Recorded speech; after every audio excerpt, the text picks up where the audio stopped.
السلام علیکم ورحمۃ اللہ وبرکاتہ۔ آج کا عنوان اور ٹاپک ہے گناہوں کے اسباب سے دور بھاگ جاؤ۔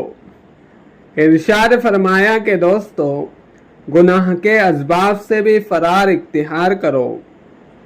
یوسف علیہ السلام ساری رات سجدے میں روتے نہیں رہے کہ اے اللہ مجھے اس عورت کے شر سے بچا، بلکہ یوسف علیہ السلام نے اس جگہ سے فرار اختیار کیا۔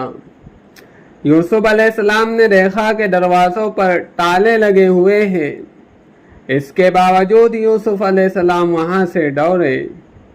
اللہ تعالیٰ نے ان کی اس محنت کی برکت سے تالے کھول دیے۔ ایک شخص بے پردہ عورت سے بات کر رہا ہے اور کہتا ہے کہ اے اللہ اس کی محبت سے مجھے بچانا، یہ کیسے ہوگا کہ زہر بھی کھاوے اور کہوے کہ اس سے نقصان بھی نہ ہو۔ دوستو، ان نادانیوں سے آج ہی توبہ کرو اور ان گناہوں کے اسباب سے دور بھاگ جاؤ۔ اللہ تعالیٰ فرماتے ہیں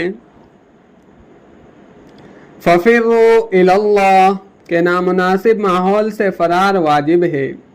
دوسری جگہ اللہ تعالیٰ فرماتے ہیں لا تقربوا کہ گناہ کے قریب بھی نہ جانا، قریب جاؤ گے تو دو میگنیٹک کا دھماکہ ہو جائے گا، لہٰذا جہاں حسیناؤں میں کشش ہے وہاں سے بھاگو۔ ایک صاحب نے کہا میں اپنی سیکریٹری سے نگاہ نیچی کر کے بات کر سکتا ہوں۔ میں نے کہا نگاہ تو نیچی ہوگی مگر دل گرم ہوتا رہے گا۔ جب اللہ تعالیٰ لا تقربو فرما رہے ہیں پھر یہ پوچھنا سوال کرنا بالکل فضول ہے۔ دوستو، کبھی نفس پر بھروسہ نہ کرو۔ خواجہ عزیز الحسن مجذوب فرماتے ہیں بھروسہ نہیں اس نفس امارہ کا اے زاہد، فرشتہ بھی یہ ہو جائے تو اس سے بدگمان رہنا۔ دوستو، اپنے نفس پر بھروسہ مت کرو، عافیت سے رہو گے۔ یاد رکھو حسینوں سے دور رہنے میں آپ کا قلب سکون سے رہے گا، عبادت میں حلاوت ہوگی۔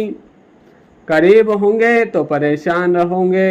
میگنیٹک کے قریب اٹھنی رکھی ہوئی ہے تو اٹھنی ہلیں گی کہ نہیں؟ میگنیٹک کی وجہ سے اٹھنی کے دل میں زلزلہ آتا رہے گا، اور جب اٹھنی میں میگنیٹوں سے دور چلی جائیں گی تو سکون سے رہیں گی۔